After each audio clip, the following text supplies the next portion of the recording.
And on lap 22, the order is Jacques Laffite leading Alan Jones. In third position now is Nelson Piquet. In fourth position is Carlos Reutemann in the Williams. In fifth position is Derek Daly. And behind Derek Daly in sixth position is Patrick Depailler.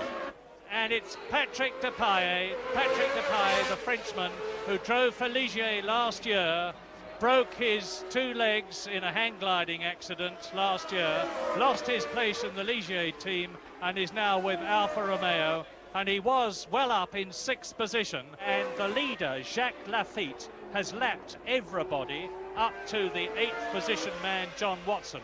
And it's Jacques Laffite that we're looking at now, going round Graham Hill Bend, now up to Surtees. From Surtees, the left-hander there, which is a third gear corner. These ground effect cars, and when we get close into a car, look at the side of it, and you will see that between the front and the rear wheels, there is a sliding section which literally drags along the road and creates a vacuum effect underneath the car. And there was a puff of smoke of some kind from Laffite's car. It was either... And it's a tyre. Jacques Laffite's left rear tyre has gone. That puff of smoke was a puncture. And just as Didier Pironi had a puncture when he was in the lead, so Jacques Laffite has had one. So, Laffite in trouble. He's going to be coming into the pits. No, he's not. He's going through. So, does that mean he's... It looked incredibly like a puncture. Jackie Stewart, did you think he had punctured as he went round? Yes, look at that. He's got a problem. I'm not quite sure. Let's keep an eye on it with this, and we can look at that rear wheel as he goes round there. It looks like there is a tyre problem because you can see a different colour within the width of the tyre. You can see that it's beginning to handle badly. The car's darting. You'll see the driver beginning to move the car around on the road a little bit, trying to get the car to interpret what's wrong for him. He'll try and get the feel of it. He'll be looking in his mirror right now. He'll be looking to see if the profile of his rear wheel and tyre are still good. Now look at it now, it's smoking even more now. He's got a big, look at him looking in the mirror. You could see his head dodging over there to look at that left rear wheel to see if the profile is right, because if it's a tyre problem, the profile goes into a concave shape. That's to say the center of the tyre goes down and allows him to see the tyre deflating. So he's got to interpret it. Is it a tyre for him? You can see it's coming away from the rim. In fact, if you look at it now, you see it's coming away from the rim. That means the tyre is going down, but he still hasn't come into the pits because he hasn't interpreted it. Maybe he hasn't got the tyre problem.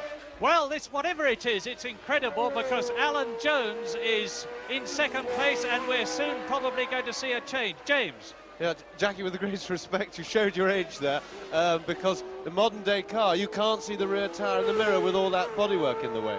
And that is one of the problems. When I started, in Jackie's day, you could see the rear tyre in the mirror, and you can't anymore. But Jacques Laffite has been very slow to interpret the problem, and Jones is closing right up on him now. And I think Laffite will rue the day that he didn't get into the pits quickly and change that tyre. And that was Alan Jones. We are there now. Now he is in real trouble. That is it. And Laffite goes off and through the catch fencing and into the tyres. And he's all right. But we have a new British Grand Prix leader. And it is Alan Jones. The crowd will go absolutely berserk when Alan Jones goes through. Well, I'm afraid that driver is going to be very annoyed with himself because Jacques must have felt that. He should have known better. I'm afraid as a driver, I have to interpret it in that fashion. You can see how angry he is. It's been happening for 2 or 3 laps. There is an incensed man. I drove the Tyrrell yesterday. In fact, James, in some cars you can still see the rear tyres as you can in the Tyrrell. I don't know if the Ligier where you can see the rear tyres, but there are still some race cars around that can do that. But Alan Jones leads the race now, but certainly an angry man is Jacques Laffite. Alan Jones leads the British Grand Prix on lap 32 out of 76. And as I said, the British crowd, and you can see them now waving their programmes all round the course. Alan Jones, the man who won in the Argentine, the man who won in Spain unofficially, well, he won officially, but he didn't get World Championship points for it.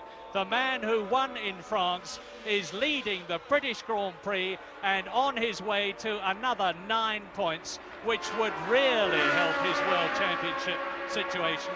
But whilst I say Alan Jones is leading, it is on lap 32, and he passes Mark Surer there, the Swiss driver in the ATS, and laps him.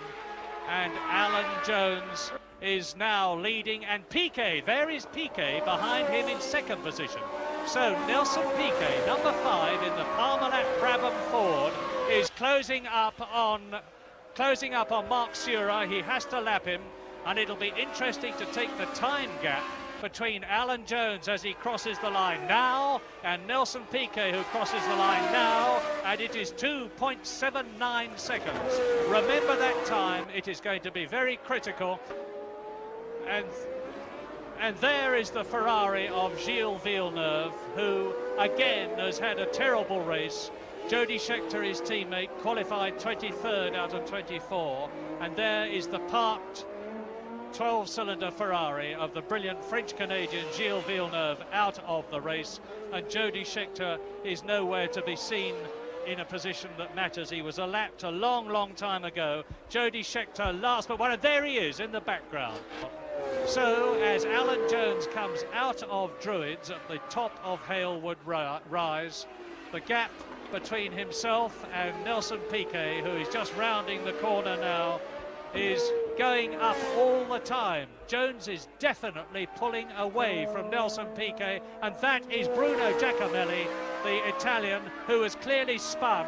You can see the grass on the tarmac, and so car number 23, the 12-cylinder Alfa Romeo, is out of the race, as is Giacomelli, who qualified in an excellent 6th position. And now in 4th position, Derek Daly, the Irish driver who lives in Monte Carlo, the man who, like so many of today's drivers, has come up by way of Formula 3. He was the BP Formula 3 champion in 1977, and he has since driven in Formula 1 for Ensign, for Hesketh, and now the Tyrrell team. Piquet ahead of Andretti, and Jarier going through and trying to take Andretti at Druids and failing to do so. I remind you that Mario Andretti is in 5th position, and past him goes Jean-Pierre Jarier up into 5th place, and a new 6th place man that we're looking at, ex-world, and that's car number 25, Pironi back into the race. Well, Mario Andretti, the man who thought that at last his luck had changed, has come into the pits. They thought for a tyre problem, but now they're looking at the back of the car. Certainly problem the gearbox. It isn't what they thought, just a pure tyre change. Mario's staying in the car.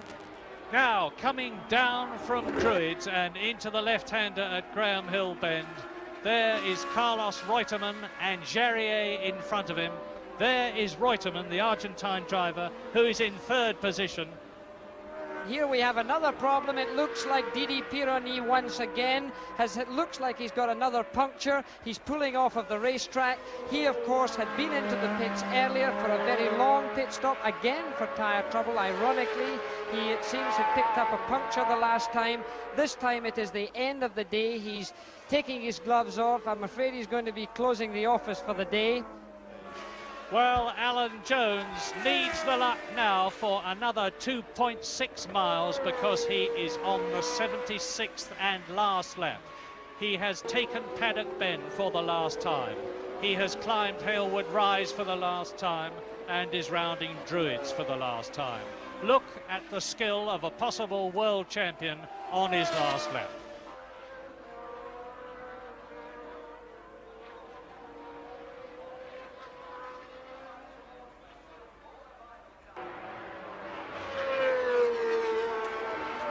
Alan Jones with Rupert Keegan in Alan's last year, Williams ahead of him, and I imagine that even if he catches Keegan, he will back off and not take any chances about being punted off the circuit accidentally in the very closing stages.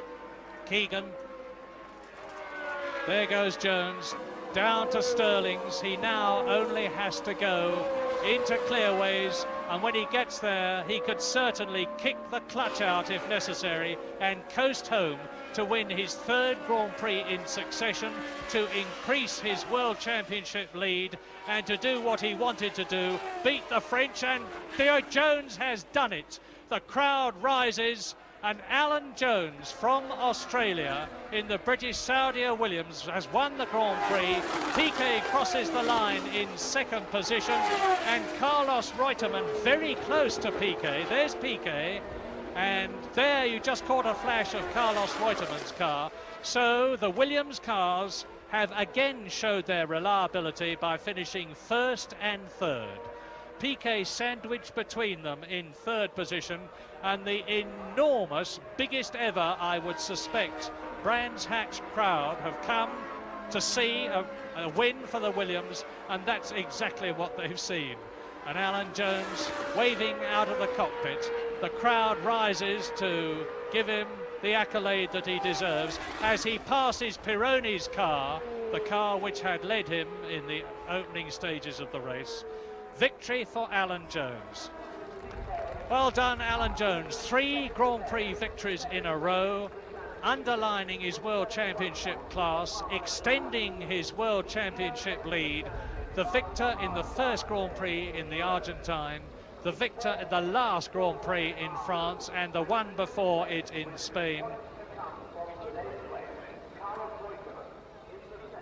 And it's a testimony not only to Alan and his smooth and reliable driving, but especially to the race preparation and the design of the car he drove, the Saudia Leyland Williams. And hopefully in a moment we're going to get a word with Alan Jones, who joins Barry Gill. You've waited 12 months for this. How does it feel? Fantastic. Were there any times, Alan, when you thought you weren't going to get your revenge today?